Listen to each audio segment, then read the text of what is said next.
How I've learned 7 languages. First, I was born Russian, so my first language is obviously Russian. I learned it by my parents, my relatives. However, as I just learned it for 1 month in school, I have no clue about all this grammar stuff and also the spelling. So when I'm writing it, I'm just using my intuition. At the age of 8, I moved to Germany and I was learning German from zero at school and also doing various things outside of home. In middle school, like everyone, was learning English. However, the difference with Japanese learning style is the German one was more focused on the pronunciation and on speech. From the second year of middle school, so I started learning Japanese for myself. Afterwards, I also attended a Japanese lesson for a year. However, it was just once in a week, and you cannot really get fluent from it. From the lower middle school, when I graduated, I went to the middle school, and this middle school, I had to pick another language, which was French. At the high school, so nobody wanted to do French anymore. I had to add another language, so I picked up Spanish. In Japan, I picked up the most inexpensive option. I went to university where the major was Chinese.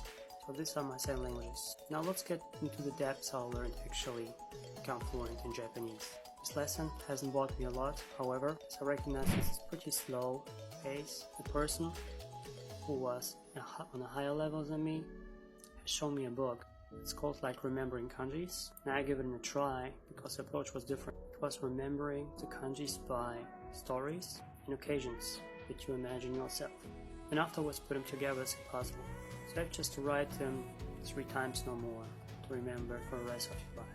However, it does improve my speech, isn't it? So how I did it. First, I started off to think in Japanese and also to talk to myself actively using my voice and speaking out loud.